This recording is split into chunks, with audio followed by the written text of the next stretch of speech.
Bajo la Lupa, la primera clínica periodística pro fomento de virtudes ciudadanas. Necesitamos información que conduzca al compromiso por el bien. Los principios valen por sí. Sin espacio para el odio y sin espacio para el sectarismo. Aquellos temas que nos preocupan como sociedad son diagnosticados bajo la lupa de hombres y mujeres creyentes del consenso, la cooperación conjunta y la reflexión propositiva, siendo ciudadanos a favor de la prosperidad común. Las confrontaciones ya fueron suficientes. Bienvenidos.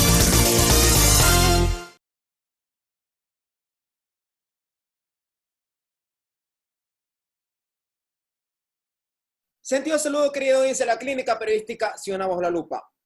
Una vez más, un espacio de reflexión de aquellos temas de interés nacional. Uno de ellos es la mira a la renovación del aparato legislativo como tal, a la renovación de los rostros de los asambleístas en su mayoría.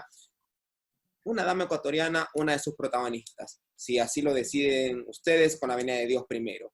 La abogada Natalie Viteri, jurista, ya ha tenido experiencia en el aparato público y privado, candidata a la Asamblea Nacional por el Partido Social Cristiano y la alianza con el movimiento Creo. Bienvenida a Bajo la Lupa. Muchísimas gracias, Javier, a ti y a todos los que nos escuchan a través de tu programa Bajo la Lupa. Que tengan todos muy buenas noches y que pues hayan tenido una buena semana. Gracias, abogada Viteri, por su tiempo y la oportunidad para conocer un poco más de cerca ese termómetro que la dama Natalie Viteri ha ido censando a lo largo no solamente de su trayectoria en diferentes espacios, diputada, concejal, en el aparato privado, también en uno de ellos en el estudio jurídico de la doctora Jiménez, una dama a la que admiro y que siempre que hemos tenido la oportunidad por diferentes temas académicos está brindando aquellos consejos y aquella experiencia jurídica que a muchos de nuestros operadores de justicia hoy les falta. Pero bien, dicho eso, ya casi vamos al 15 de diciembre. Vamos a cerrar un año trágico, un año turbulento, un año en donde le pedimos a Dios todos los días que lo único que nos dé, creo que personas sensatas, lo único que pedimos es que nos siga brindando un día más de vida a quienes le pedimos y a nuestros seres queridos. ¿Cómo Natalie Viteri ha ido censando este año turbulento frente a un panorama electoral en donde la dama Natalie Viteri vuelve a decirle, le voy a dar la oportunidad para ver qué puede hacer? Bueno, pues este año ha sido muy duro para todos los ecuatorianos, con la pandemia que hemos vivido absolutamente todos, ya sea porque hemos sufrido la enfermedad, ya sea porque uno de nuestros familiares la ha sufrido o algún conocido o amigo, o porque a su vez, lamentablemente, terriblemente, uno de nuestros familiares, uno de nuestros amigos más queridos, ha muerto a causa de ella. Y no solamente porque nuestros familiares o amigos o uno de nosotros la ha padecido, sino porque además hemos visto a nuestros hermanos ecuatorianos a través de las noticias y de cerca que no han tenido la ayuda de quien tenía la obligación de hacerlo, el gobierno nacional. Hemos visto cómo los hospitales colapsaron, no solamente porque no tenían espacio para recibir a cada uno de los ecuatorianos que necesitaban en todo el país recibir la atención médica, sino porque no habían medicinas, porque los mismos médicos no tenían los equipos de bioseguridad para protegerse y sin embargo estaban ahí como héroes, como ellos juraron salvar vidas a costa de las suyas propias, porque muchos médicos murieron durante todo este año en la pandemia. Como muchas personas tuvieron que encerrarse para evitar contagiarse, pero a su vez tenían un problema mayor, la falta de comida. Se encerraban, sí, pero mientras tanto, ¿qué comían? Se encerraban, sí, pero a su vez, ¿qué hacían con su familia encerrada sin tener un empleo? Porque, por ejemplo, en esta ciudad de Guayaquil, donde el comercio de familias se quedaron sin nada que comer. Y mientras tanto, todos los municipios a nivel nacional estaban desesperados ante la inacción de un gobierno que solo salía en las noticias a decir todo está bajo control, todo está bien. Y toda la gente arañaba las puertas de los hospitales con sus familiares afuera ahogándose sin tener nada, nada, ni medicinas, ni nada que recibir. Un año terrible, sin duda, para todos y cada uno de nosotros.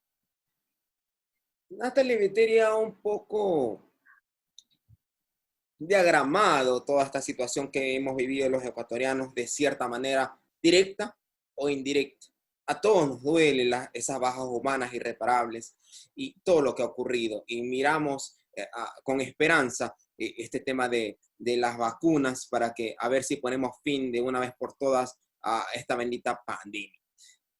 En ese marco, ¿qué le llama a Natalie Viteri a dejar la posición de cooperación a la patria a través de la esfera privada, a nuevamente decir vamos a arriesgarnos por correr al aparato público, más allá de todo lo que los ciudadanos piensen de la actual administración de la Asamblea y de todo lo que condenemos, que incluso hay ciertos legisladores, no todos, que ni por Zoom pueden comparecer, pero más allá de eso, ¿qué le llama a Natalie Viteri a decir vamos a hacer una tercera corrida?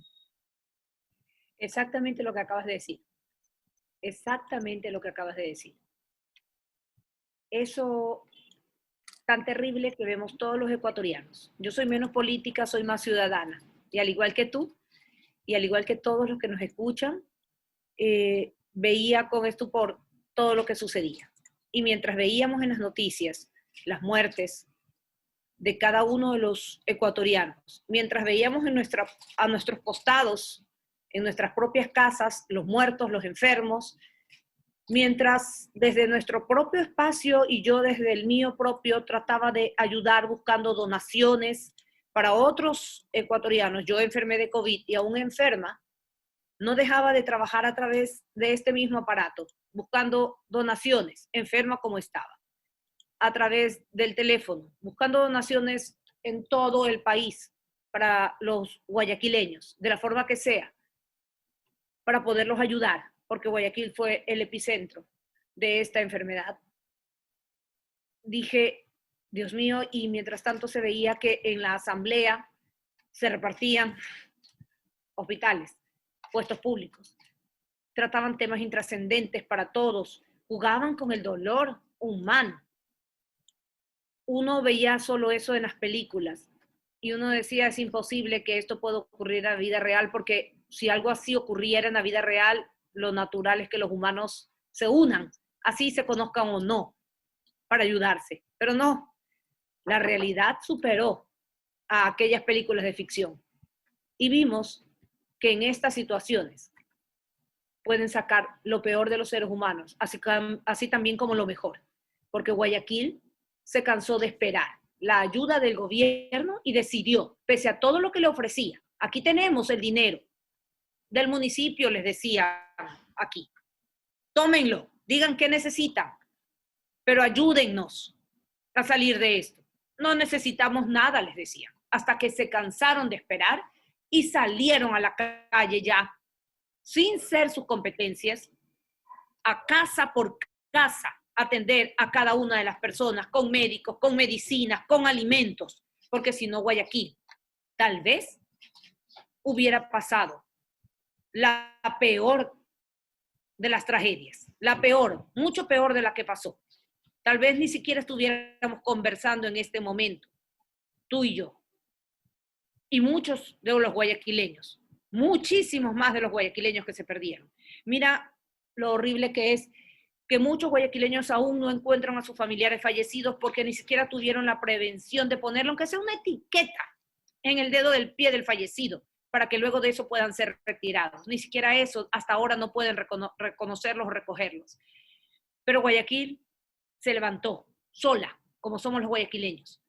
Y no solo se quedó en eso, sino que de ahí, una vez levantado y aprendido cómo debía hacerse, salir a buscar al enemigo y no quedarse encerrado en casa esperándolo, Guayaquil envió a sus médicos a otras provincias, envió a sus médicos a otros cantones, envió a sus médicos a otras ciudades a brindar la ayuda que necesitaban. Una vez aprendido, no la fórmula definitiva, pero sí por lo menos cómo paliar un poco a este enemigo invisible, envió a sus médicos sin que le correspondiera ni fuera su responsabilidad, gastando el dinero que tampoco era la responsabilidad, pues tomó el dinero de las obras que correspondían, de las fiestas del Bicentenario, de lo que sea. Pero primero era la gente, las personas, los ciudadanos, la salud. Y ayudó a otros municipios, ayudó a otros ciudadanos, a otras provincias. Porque lo importante que deben entender los ciudadanos, antes que cualquier cosa, antes que banderas políticas, antes que ideologías, antes que cualquier cosa estamos los ciudadanos. Y si un funcionario público no entiende eso, no debe ocupar ningún cargo público, ninguno. Porque si se ponen a pensar en ideologías, si se ponen a pensar en colores de banderas, entonces no deben ocupar cargos públicos, porque cuando alguien llega a un puesto público, debe saber que ese cargo es para ser responsable de todos los ecuatorianos, no los de su color de bandera, sino los de todos los ecuatorianos. Pero eso no lo saben o no lo aprenden los que llegan. Ese es el problema. Voy a abusar un poco de la gentileza y la amabilidad de la dama ecuatoriana Natalie Viteri. Y ciertamente la entrevista de hoy era y es para conocer del plan de trabajo y de la propuesta como tal de la ciudadana Natalie Viteri, la abogada Natalie Viteri hacia la Asamblea Nacional. Me hago una pregunta y probablemente los ciudadanos que están en esta entrevista se hacen una pregunta. Natalie Viteri viene de una progenitora que es jurista, que tiene experiencia, que se enfrentó en un momento durísimo a todo el poder y que con gallardía lo llevó a cabo. Nunca bajó la guardia, ni la bandera. Y me consta porque las veces que he hablado con ella ha sido frontal y ha demostrado valentía.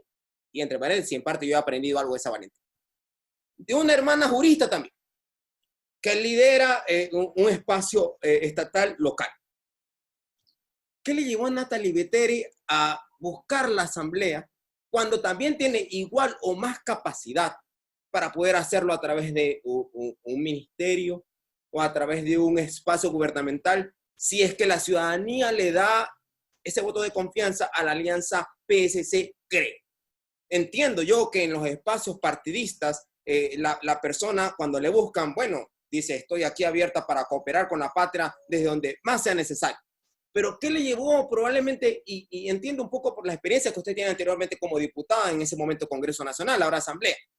¿Qué más le motivó a decir, sabe qué? Estas posibilidades probablemente pueda yo funcionar, pero creo que por aquí es la cosa? Pues bueno, como ciudadana que soy, menos política, me gusta escuchar a la gente. Y cada vez que la escucho, entiendo que esas son las prioridades y esas son las necesidades que deben ir plasmadas en la ley para que la ley pueda servir y satisfacer cada una de las necesidades que tienen los ecuatorianos.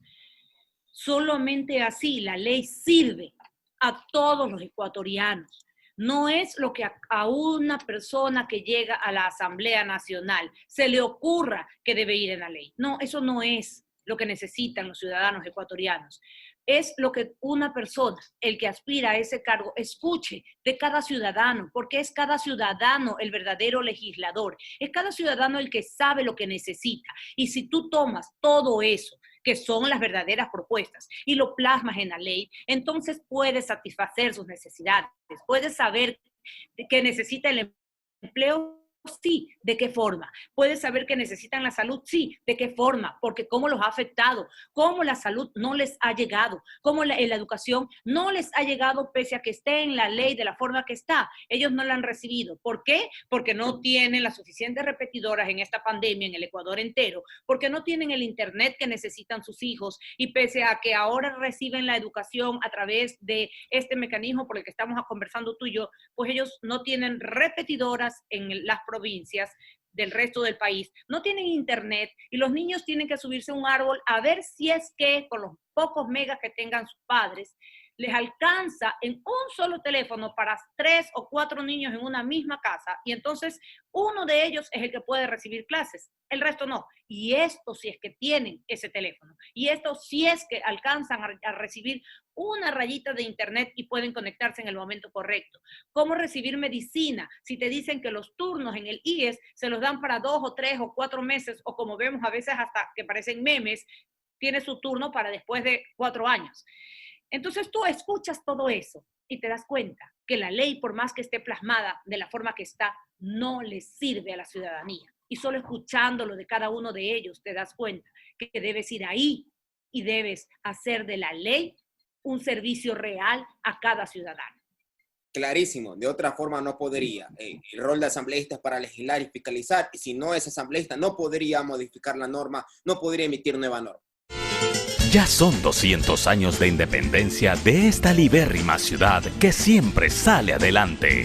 Por eso nos sentimos en constante compromiso de trabajar al ritmo de Guayaquil, generando empleos a través de nuestras obras que ayudan a reactivar la economía de la ciudad y un servicio con agua potable de calidad para beneficiar a cada uno de los 3 millones de guayaquileños. También velamos por un futuro sostenible, trabajando arduamente en la conservación de nuestro río Daule, porque este bicentenario, el Guayaquil que soñamos, se levanta con obras. Autorización número 0729, CNE, Elecciones Generales 2021.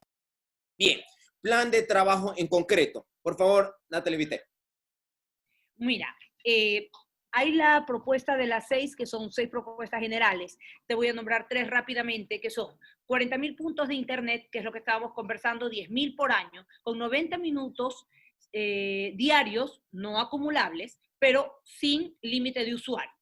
2.400.000 personas, que son aproximadamente 600.000 familias, que tendrían en sus dispositivos de internet una aplicación gratuita a descargarse para personas que sufran de estas enfermedades silenciosas como obesidad, presión arterial, hipertensión, e inclusive los mayores de 50 años, aunque no sufran de estas enfermedades silenciosas y que en estos momentos no pueden acercarse a los hospitales por el COVID y no pueden ser atendidos, que van a recibir además un tensiómetro, un medidor de la presión arterial y del oxígeno, y que de esa forma también se puede detectar si va bajando el oxígeno, que puedan ser tal vez víctimas del COVID, y que estén registrados a través del RUS, Registro Único Sanitario, conectados directamente al Ministerio de Salud con Internet, para que estas personas puedan saber cómo va su sistema, ¿verdad?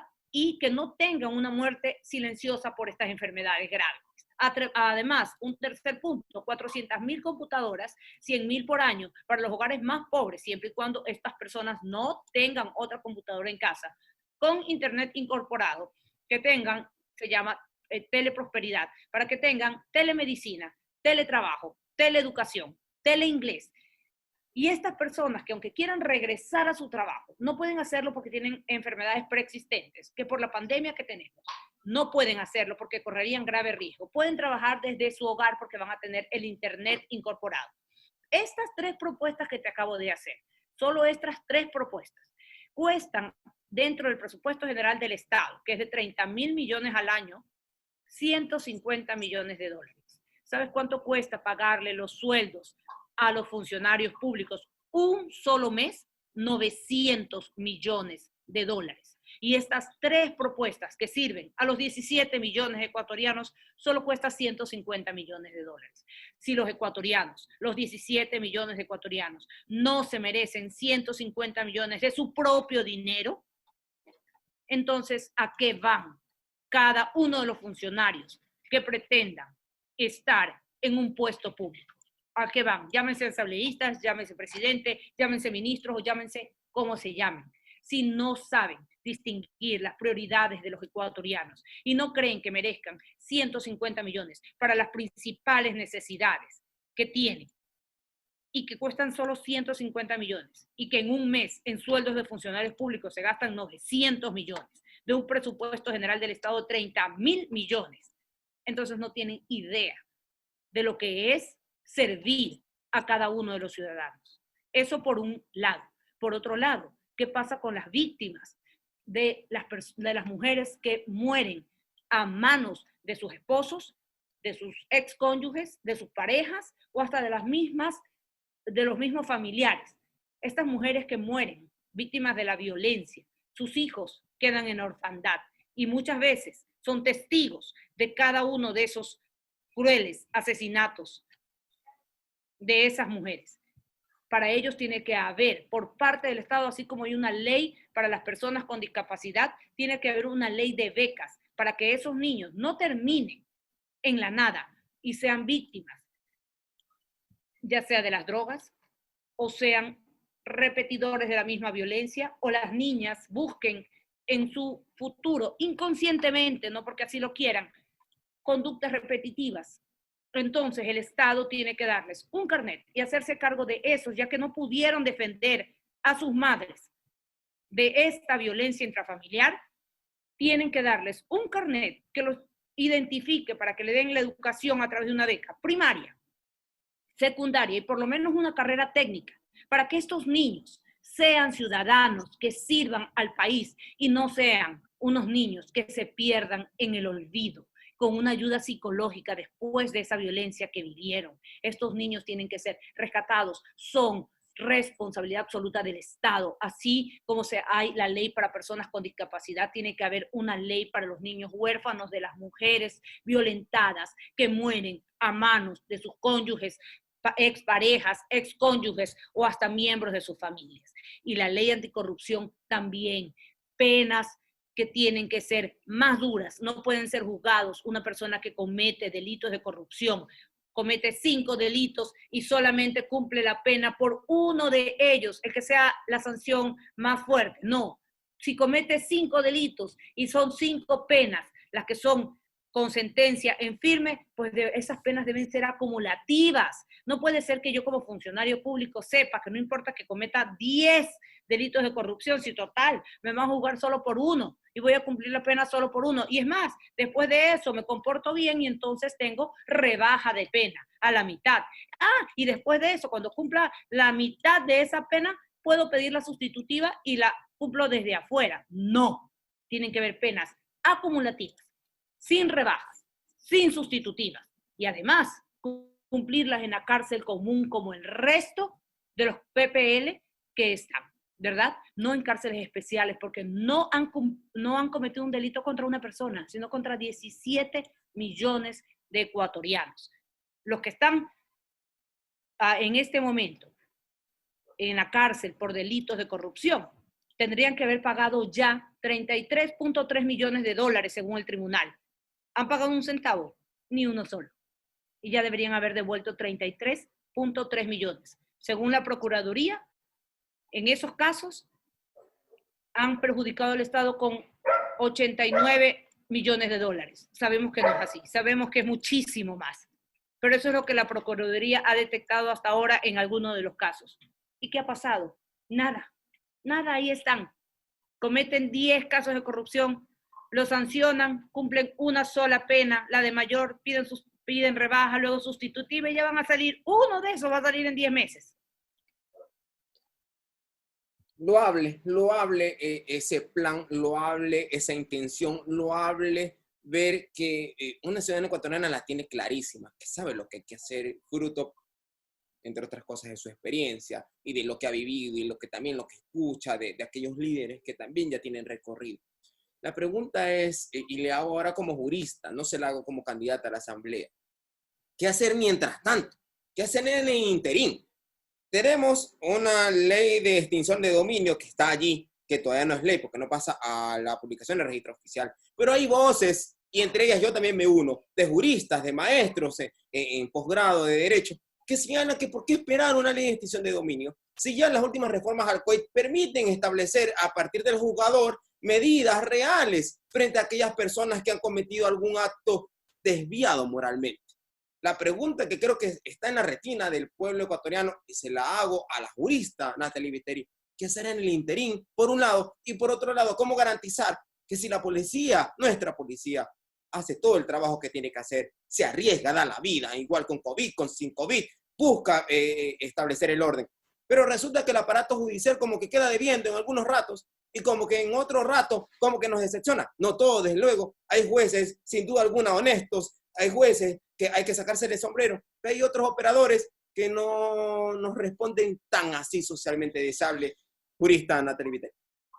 Ellos también deberían tener una sanción exactamente igual si cometen esos actos y si se sabe y se descubre que ellos no están cumpliendo con la ley como deben. Ellos también deberían terminar en el mismo lugar que los que están siendo sometidos a un proceso para que se les acabe las ganas de estar jugando con la justicia y sobre todo con cada uno de los ecuatorianos que perdemos tanto con sus injusticias. Ellos también, los jueces, los fiscales y aquellos que se prestan para ese juego, también deberían terminar en el mismo lugar que evita que los culpables terminen. Y adicionalmente, ¿qué hacer en el interín con la ley de extinción de dominio? El problema es sí, tú puedes ir y sancionar, pero hasta cierta parte. Recuerda que no puedes quitarle en este momento el dinero ni a los testaferros, que es a quienes se los pasan, porque ellos declaran que tienen ¿qué?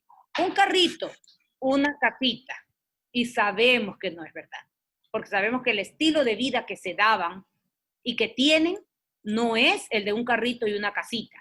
Tienen testaferros o a la familia puesto en ellos. Sin la ley de extinción, con la ley de extinción de dominio, entonces sí vas a poder ver si esos familiares a los que les ponen el dinero o los bienes y el trabajo que realizan va acorde a los ingresos que tienen, va acorde a todos los bienes que poseen. Porque si una persona trabaja y declara un impuesto a la renta de tal valor, pero sus bienes no se justifican con esto, entonces ese es el testaferro de la persona pública corrupta que los puso a nombre de ellos para salvarlo, o de un testaferro tercero. Eso es lo que se va a hacer con la ley de extinción de dominio, por la cual no se puede perseguir ni a los testaferros, ni a los familiares, ni a terceros a los que ellos pasan el dinero.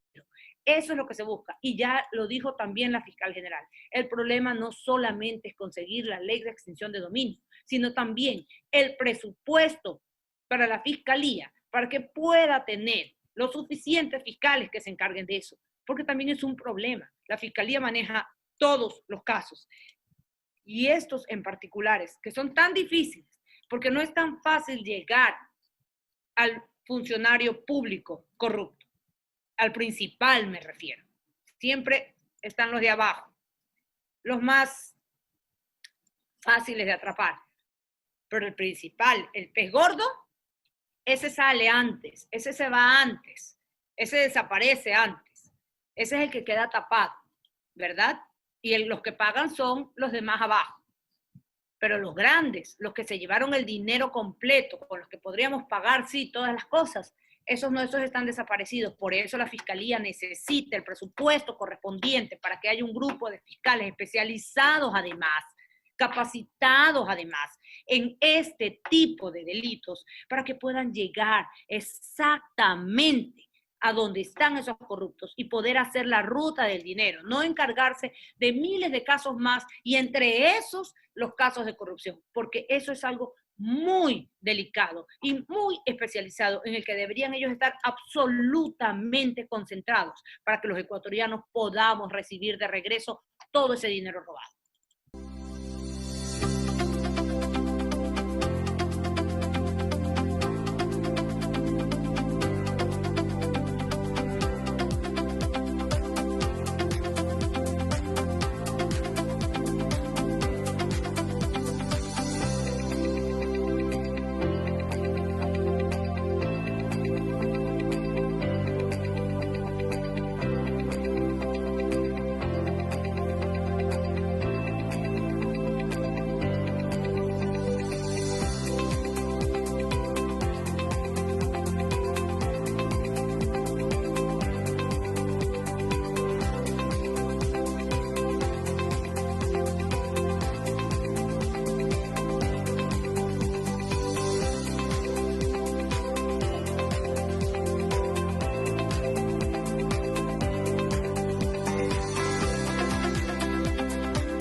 Natalie Viteri, se me acaba el tiempo. Quiero abusar de su poder de síntesis para hacerle 3 preguntas y un pedido. La primera, ¿se va a enfocar, si es que la ciudadanía así lo decide y lleva a Natalie Viteri a la Asamblea Nacional, ¿se va a enfocar la gestión de Natalie Viteri como asambleísta en la fiscalización más que en la legislación, o va a haber un tratamiento equilibrado? Equilibrado totalmente, siempre equilibrado. Siempre lucharé por los derechos de las personas, siempre lucharé porque la ley sirva para las personas, pero también en fiscalizar aquellos casos de corrupción, porque los casos de corrupción no son esos nada más. La corrupción afecta y quita el empleo, la salud, la medicina, la educación y todo lo que los ecuatorianos necesitan.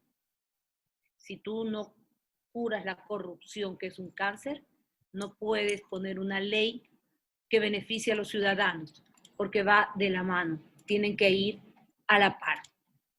Fiscalización sin banderas, fiscalización sin nombres, a quien sea. El que es corrupto y lo elige por su propia voluntad.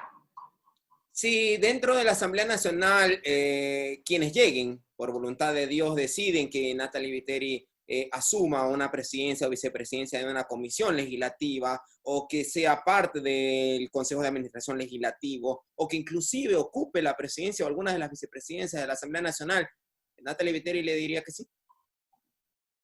Eso se verá a su debido tiempo. Por ahora estoy concentrada en recorrer mi país, en escuchar a los ciudadanos, como soy yo, en ver lo que necesitan y en esperar la voluntad de ellos y de Dios, en ver qué pasa el 7 de febrero. Si ellos confían en mí, espero estar en la asamblea. De ahí veremos qué pasa. Última interrogante antes del pedido. Ya en la parte política, usted como miembro de una organización política, sin duda alguna tiene data más exacta y más cercana a lo que está ocurriendo. ¿Cómo van las cifras? La alianza Partido Social Cristiano, creo. Eso estaba muy bien. Eso va muy bien. Nos encanta ver en cada recorrido que hacemos con el candidato a la presidencia, Guillermo Lasso, estamos muy bien, la gente lo acoge muy bien, el apoyo que hemos tenido, la decisión importante pensando en el país, más allá de las banderas, que es lo que te hablaba al principio, nos enorgullece. Somos las dos fuerzas más grandes que hay y al unirse hemos hecho historia. Eso es lo bueno. Ahí te das cuenta lo importante que es pensar primero en el país. Descartado en lo absoluto que al interior hay algún tipo de fisura. Totalmente, totalmente. Recorremos todos los lugares juntos y si ves en las redes de cualquiera de los asambleístas, puedes entrar en la mía, puedes entrar en la de Guillermo Lasso, puedes entrar en la del abogado Jaime Nebot, puedes entrar en la de Alfredo Borrero y verás exactamente lo mismo. Alegría, unión, grandes caravanas, las propuestas. Guillermo Lasso apoya nuestras propuestas. Nosotros lo acompañamos a él siempre. Siempre hay mucha alegría y siempre hay una unión. ¿Por qué? Porque lo que nos interesa a ambos es el país. Al país lo vamos a sacar juntos todos los ciudadanos. Finalmente, abogada Natalie Viteri, en 30 segundos, esa cámara que usted tiene al frente ahora en su computadora, en su dispositivo, diríjase a los votantes, a los electores. ¿Por qué ellos deberían brindar su confianza a Natalie Viteri? Bueno, primero porque soy menos política, soy más ciudadana. Me gusta escuchar. Segundo, porque como ustedes, y al ser ciudadana, me cansé de solo reclamar, de estar detrás de una pantalla de televisión o de un teclado mirando lo que ocurre y de decir, Dios mío, qué desastre, Dios mío, ¿hasta cuándo? ¿Qué le ocurre a esta gente? Y di un paso cívico al frente, el que seguramente muchos de ustedes desean dar. Me atreví a hacerlo. Me atreví a hacerlo por mi país, el que amamos ustedes y yo, con la misma fuerza e intensidad, deseando que este país sea mejor para cada uno de nosotros y para nuestros hijos. Si ustedes confían en que este país lo podemos sacar adelante juntos, aquí estoy yo, para hacerlo junto a ustedes. Gracias, abogada Natalie Viteri, ciudadana, madre de familia, profesional en el derecho, con experiencia en el aparato público, en el aparato privado, por haber comparecido a la Clínica Periodística de Bajo la Lupa y brindarnos un poco más de cerca esa trayectoria que ha venido llevando y que ahora vive en esa decisión que ha tomado de, como ella misma lo ha dicho, salir del teclado y de la cámara para mirar desde donde las papas queman, el aparato público, no necesariamente el único, el privado también quema muchas veces, a ratos. Poder aportar de lo que se conoce y poder decir mañana más tarde a sus generaciones, a sus seres queridos, tuve valentía y lo hice. Que Dios le bendiga en esa tarea. Le vamos a seguir molestando en un otro rato. Usted se ha catalogado como ciudadana más que política y sin duda alguna, a veces dicen que los políticos tienen más conocimiento. Yo creo que no es así. Yo creo que los ciudadanos tienen más conocimiento que los políticos porque viven la realidad, porque están allí, porque se la tienen que pagar todos los días para trabajar, muy especialmente quien no tiene empleo y porque muchas veces causa coraje, indignación y rabia cuando alguien confía en uno de sus pares, porque resulta que ni siquiera es extraterrestre, es también ser humano, y lo llevan al poder y cuando está en el poder se olvida. Así que Dios le bendiga, siga cuidando a su familia y que tenga buena noche. Usted también, que Dios lo bendiga, que Dios bendiga a todos y a cada uno de los que nos escuchan, que todos tengan una hermosa noche y que algún día podamos volver a vernos las caras sin esa mascarilla. No saben cómo anhelo volver a las calles y el día que podamos hacerlo sin mascarillas, miraré a cada uno aunque no los conozca y los miraré a todos con una sonrisa, tal vez me vean extraños, pero no saben cómo ansío ese día, volver a vernos las caras por completo en la calle. Lo que antes dábamos por sentado, cuando volvamos a hacerlo, para mí será un verdadero milagro. Que Dios me los bendiga a todos y cuídense mucho. Que Dios la escuche. Pase bien. Chao. EMAPAC rinde homenaje a Guayaquil en sus 200 años de independencia. Por eso, en homenaje al bicentenario de esta ciudad aguerrida, seguimos trabajando incansablemente para ejecutar obras que garanticen reactivación de la economía a través de la generación de empleos y un servicio con agua potable de calidad a cada uno de los hogares de los más de 3 millones de guayaquileños. Porque estamos seguros que trabajando juntos, el Guayaquil que soñamos se levanta con obras. Autorización número 0731, CNE, Elecciones Generales 2021.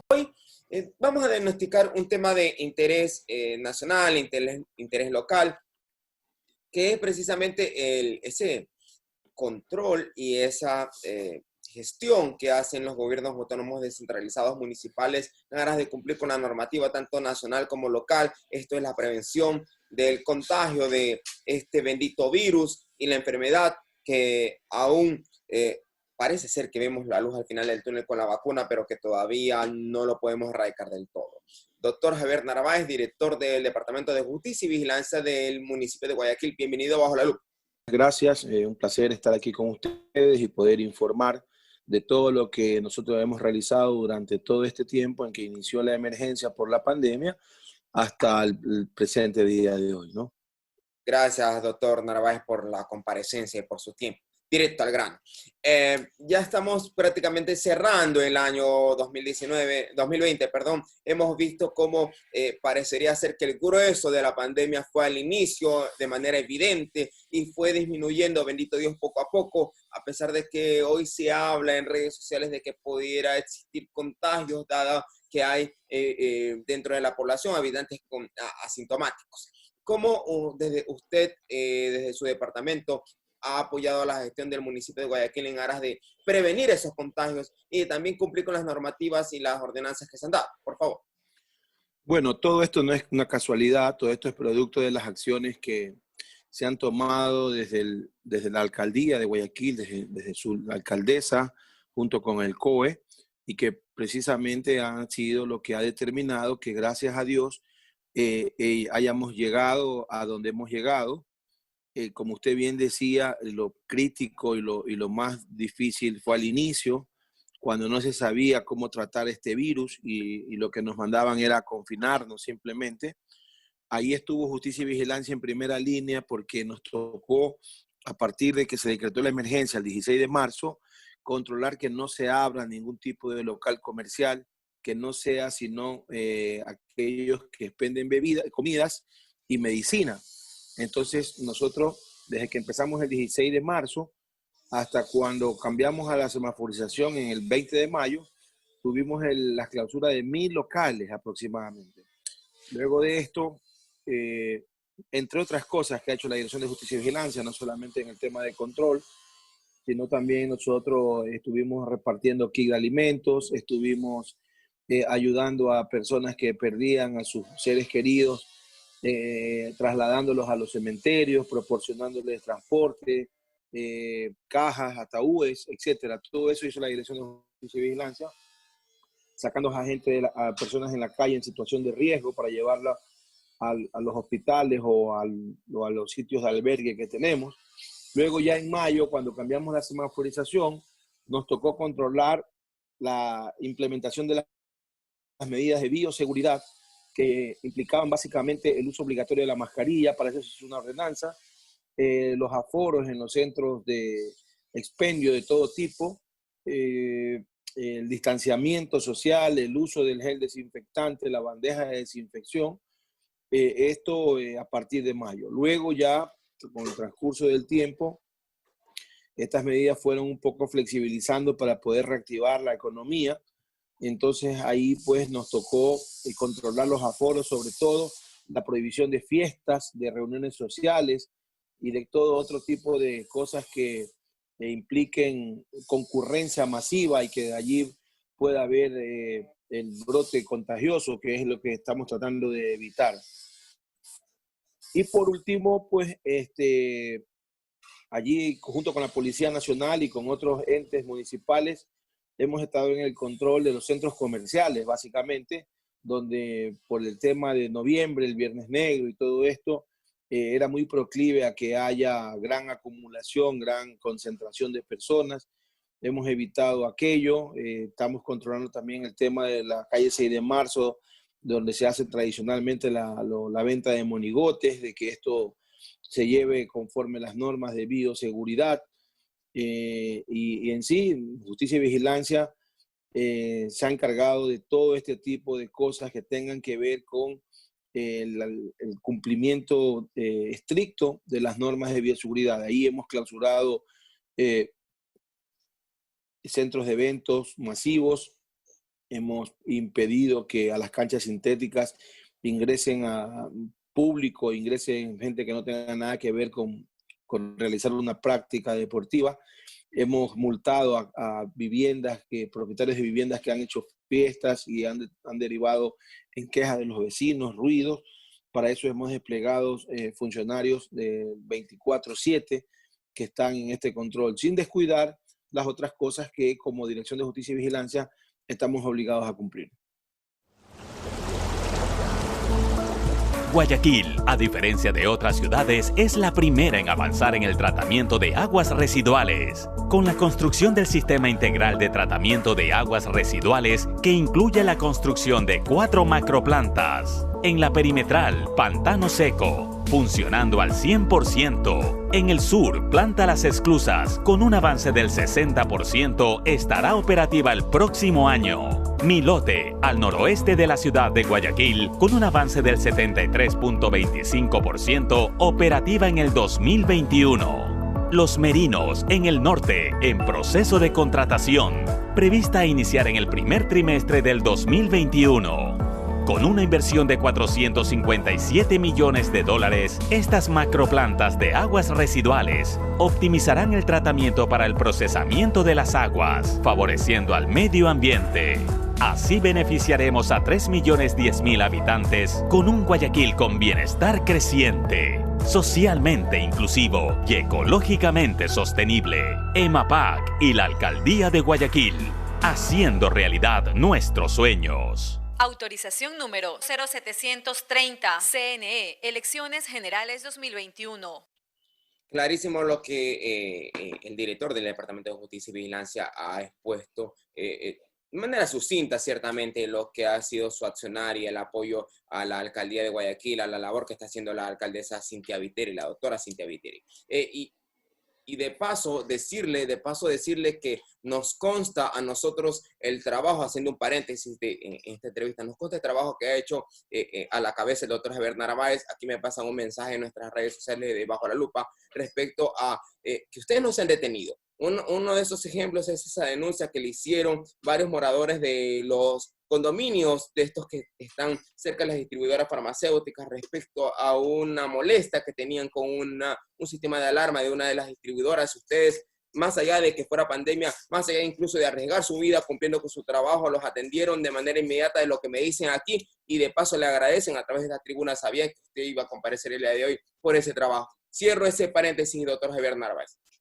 ¿dónde usted detecta, le pregunto, dónde usted detecta que hay todavía falencias desde el lado de la ciudadanía frente a esa corresponsabilidad que también debería existir en apoyo a la labor estatal para frenar los contagios? Digo, ¿dónde usted detecta? Porque ya han tenido dos ejercicios o experiencias respecto a censar cómo ha sido el comportamiento de la ciudadanía respecto a esa corresponsabilidad ciudadana que hay que tener frente a la labor estatal para mitigar y prevenir los contagios. Muy interesante pregunta y la voy a reiterar como se la ha dicho a otras, en otras entrevistas.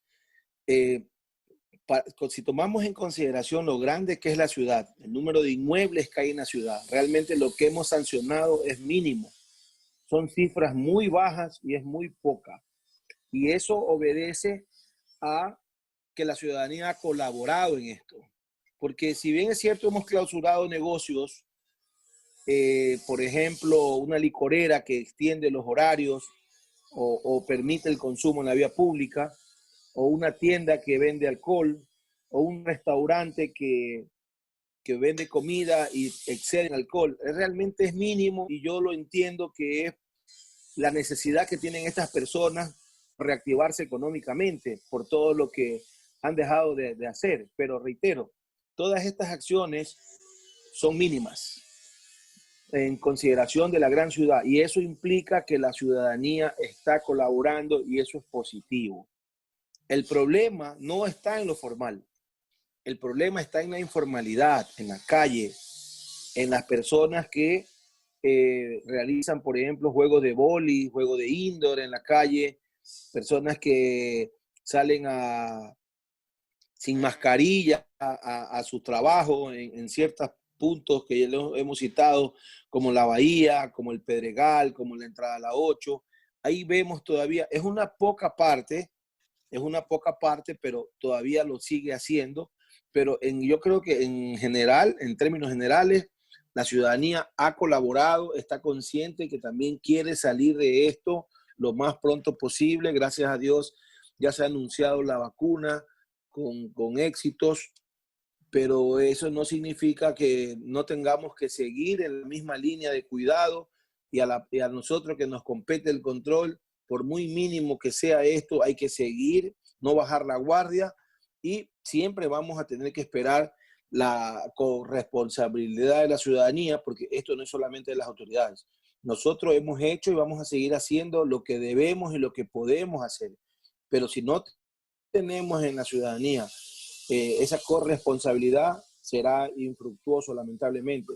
Los ciudadanos deben entender que nosotros como autoridad hemos tenido bajas.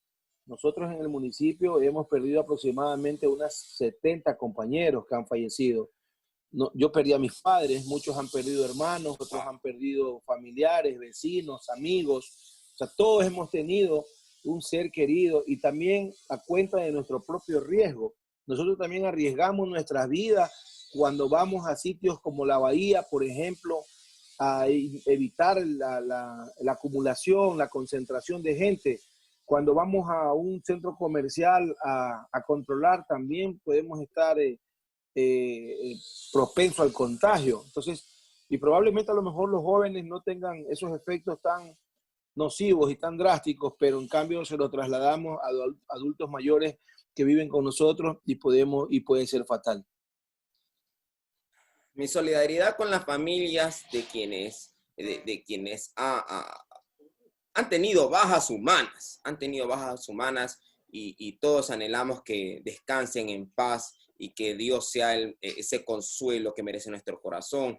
Y mis condolencias a usted por esas pérdidas que ha tenido en su familia, que ciertamente es un vacío que solamente la divinidad lo podrá ayudar a usted y a quien han tenido bajas humanas a llevar esa cruz que a rato se vuelve pesada por el trayecto humano que nosotros vivimos. Doctor Javier Narváez, usted lo ha dicho, y quien ha trabajado prácticamente a pulso en el sitio, en el campo, viviendo y también brindando, aún pese a estas bajas humanas, aún pese a esa tristeza por los compañeros de trabajo, usted ha dicho hay que cumplir con el deber y ha estado en el campo. Y eso es loable. Y cuánto uno anhelaría, le digo acá desde la ciudadanía, que más funcionarios públicos como Javier Narváez existan. Pero bueno, ojalá que eso sea una bendición de Dios que se dé.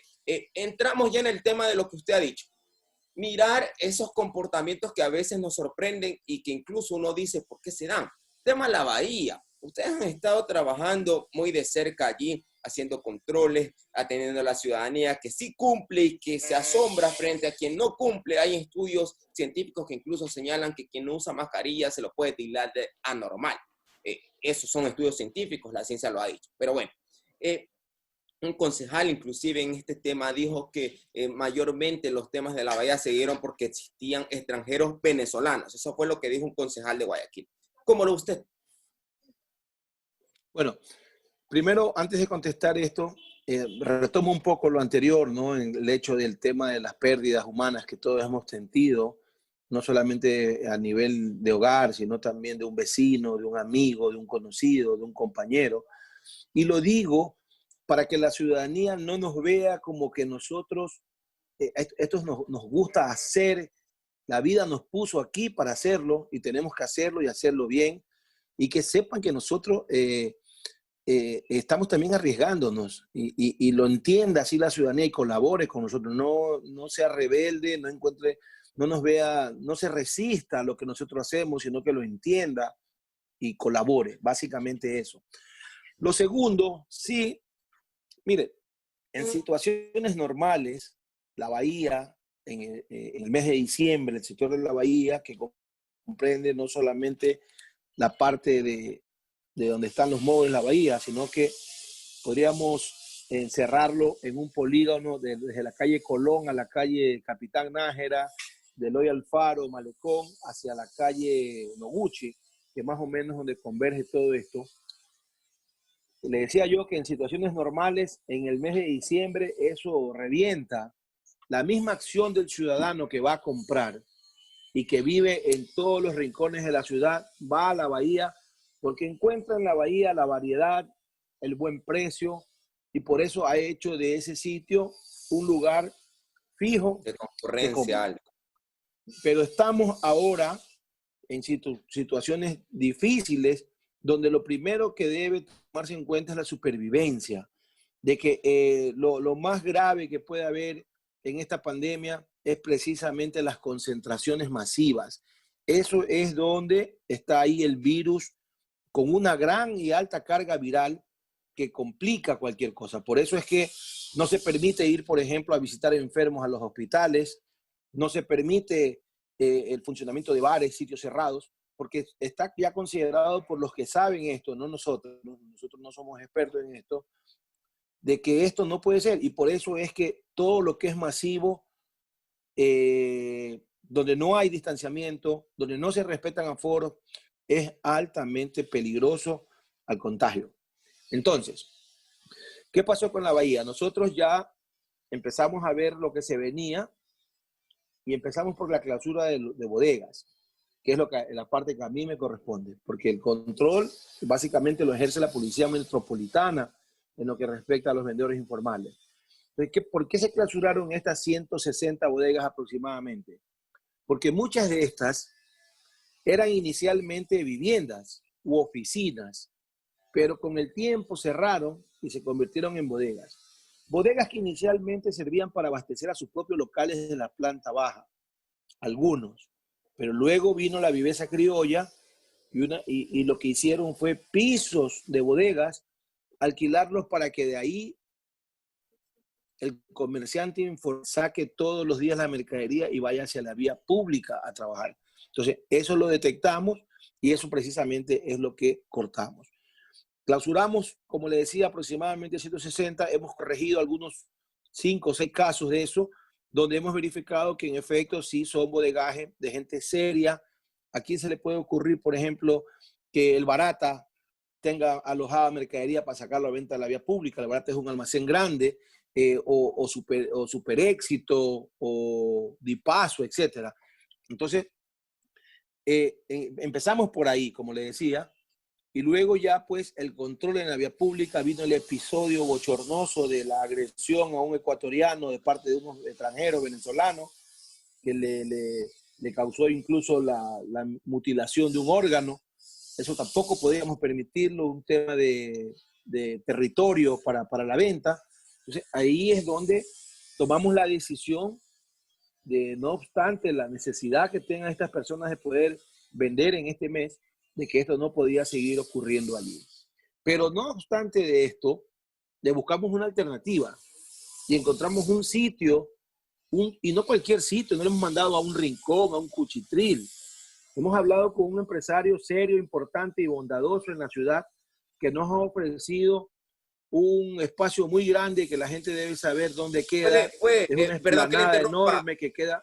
Perdón que le interrumpa, Abogado Narváez. ¿Puede usted decir cuál es el empresario que ha brindado su contingente? Claro que sí. El señor Carlos Valareso de Natural Garden nos ofreció un macrolote que tiene una especie de naves, de galpones con techadas. Mira, ayer ya empezaron las lluvias. Entonces, ahí nosotros hemos destinado, pasan líneas de buses, alimentadores de la metodología, y queda en la avenida Francisco de Orellana, un sitio, podríamos decir, muy céntrico, ya rodeado de ciudadelas, está mucho lote, las orquídeas. Si usted se va un poco más allá, está Bastión Popular, están los vergeles, está la Alborada, los sauces, todas las cooperativas que quedan de la perimetral hacia el oeste, las cooperativas de la vía Daule. Entonces, si yo vivo en mucho lote y yo tengo como costumbre ir a comprar a la bahía para esta época, ya no tengo que ir a la bahía. Entonces, desconcentro también esto y voy a un sitio donde me va a ofrecer las garantías, tiene baterías sanitarias ese sitio, tiene parqueaderos de vehículos ese sitio. Entonces, me va a ofrecer las garantías de que yo pueda ir a un sitio seguro. Entonces, presentaron un listado, unos vendedores informales a quienes atendimos, de aproximadamente 400 personas en la lista. Hemos verificado, había cédulas falsas, inconsistentes en los números, depuramos. Ahí está el sitio, se lo hemos ofrecido. Ya ayer ellos fueron a reconocerlo. Esperamos que el día de hoy el sitio totalmente gratuito en diciembre. Si ellos quieren seguir de largo, tendrían que llegar a un acuerdo que el fuerte de ellos es en diciembre y por diciembre es totalmente gratuito. Pero a partir de enero, si ellos quieren seguir en el sitio, podrían ponerse de acuerdo con el propietario y seguramente él les permitirá continuar en el sitio, supongo que a un costo considerable. Muy de acuerdo a la posición de cada uno de ellos, entiendo, ¿no?